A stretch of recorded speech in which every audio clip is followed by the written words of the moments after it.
भानगढ़ किले के बारे में आप सबने सुना होगा। इंडियाज मोस्ट हॉन्टेड प्लेस, जहां पर सरकार ने खुद बोर्ड्स लगा रखे हैं कि रात के समय पर यहां आना मना है। लेकिन कैसा होगा अगर मैं आपको बताऊं कि इसके पीछे की जो कहानी है वो आधी अधूरी आपको बताई गई है। जी हाँ दोस्तों, मैं बात कर रहा हूं जो कहानी अभी तक आपको सुनाई गई है रानी रत्नावती की, वो आधी अधूरी है, क्योंकि यही एक रीजन नहीं था जिसकी वजह से भानगढ़ फोर्ट सबसे हॉन्टेड प्लेस माना जाता है। एक और बहुत ही बड़ा रीजन है जिसे हम सबसे छुपाया गया और न जाने क्यों। तो आज की वीडियो हम लोग उस कहानी पर भी रोशनी डालेंगे कि ये कहानी हम सबसे क्यों छुपाई गई है और ये एक्चुअल में रियल है। आप इसे गूगल भी कर सकते हैं। तो वीडियो बहुत ही ज्यादा इंटरेस्टिंग होने वाला है। वीडियो में आखिर तक बने रहेगा और हम भानगढ़ फोर्ट के बारे में और भी चीजें जानेंगे कि अब फिलहाल भानगढ़ फोर्ट की सिचुएशन क्या चल रही है। तो दोस्तों, अब आप जिस भानगढ़ किले को देखते हैं इसका मजाक बनाकर छोड़ दिया गया। ये वही किला है जिसके बारे में आज से काफी टाइम पहले लोग बातें करने से घबराते थे। ऐसे ही नहीं, इस किले को मोस्ट हॉन्टेड प्लेस कहा गया था। न जाने कितने लोगों की जान ली है इस किले ने, लेकिन आजकल ये सिर्फ एक घूमने का जरिया बन गया। लोग यहाँ पर सिर्फ वीडियोस बनाने जा रहे हैं, ब्लॉग्स बनाने जा रहे हैं, व्यूज देने जा रहे हैं, मजे के लिए इसे फन वे में इस्तेमाल कर रहे हैं। लेकिन वो इस चीज से अनजान है कि इस किले ने कितनों का खून पिया है। चलिए पहले मैं आपको वो रत्नावती की कहानी रिकैप करा देता हूँ। अगर आपको नहीं पता है तो मैं शॉर्ट में जल्दी बता देता हूँ। भानगढ़ किले में एक बहुत ही बड़ा काली शक्तियों का जादूगर था जिसका नाम था सिंगिया। वो बहुत ही ज्यादा फेमस था अपने ब्लैक मैजिक की वजह से। वो जो कुछ चाहे वो सब कुछ पा सकता था अपने ब्लैक मैजिक के जरिए। एक दिन उस जादूगर सिंगिया की नजर रानी रत्नावती पर पड़ती है और उन्हें देखकर वो मन मोहित हो जाता है, बावला हो जाता है उनके प्यार में।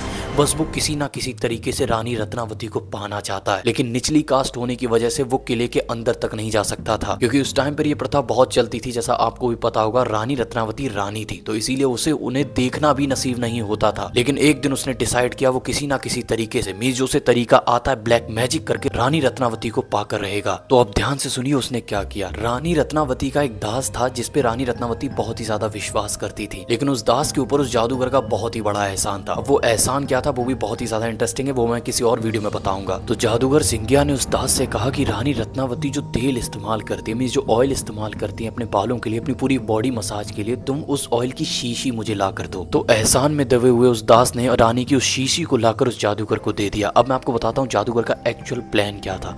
जादूगर ये चाहता था कि उस शीशी के अंदर जादूगर ब्लैक मैजिक करेगा और फिर जब रानी रत्नावती उसके अंदर ऑयल भरकर उसे अपने बॉडी पर यूज करेंगी तो वो जादूगर उन्हें अपने वश में कर लेगा। उसने उस दास को वो शीशी दी और ये कहा चुपचाप से जाकर इस शीशी को रानी के पास रख देना। तो जैसा उस दास से कहा गया वो शीशी को लेकर रानी के पास गया, लेकिन उस दास को ये सब बिल्कुल भी सही नहीं लगा, क्योंकि रानी बहुत ही ज्यादा बड़े दिल की थी। उसने दास के ऊपर बहुत से परोपकार कर रखे थे, इसीलिए उस दास ने जाकर ये सब कुछ सच्चाई रानी को बता दी। तो गुस्से में आकर रानी ने उस शीशी को अपनी खिड़की से बाहर फेंक दिया। और यहाँ पर है इंटरेस्टिंग चीज, वो शीशी गिरती है जाके एक बहुत ही बड़े पत्थर के ऊपर, एक शिला के ऊपर। और जैसे कि आप जानते हैं कि ब्लैक मैजिक हर चीज पर काम करता है, वैसे ही वो पत्थर रोल होता होता होता होता उस जादूगर की छाती पर गिरता है जाकर, और वहीं पर जादूगर दम तोड़ देता है। लेकिन मरते मरते जादूगर पूरे भानगढ़ को श्राप देकर जाता है कि ये पूरा का पूरा भानगढ़ एक दिन मारा जाएगा। और अब जो चीज मैं आपको बताने वाला हूँ उसे जानने के बाद आप शॉक्ड हो जाएंगे। थोड़े ही दिनों बाद उस किले पर हमला हुआ जिसमें रानी मारी गई और जितने भी किले के अंदर लोग थे सबके सब मारे गए। और अचानक से रातों रात पूरा का पूरा किला खाली हो गया,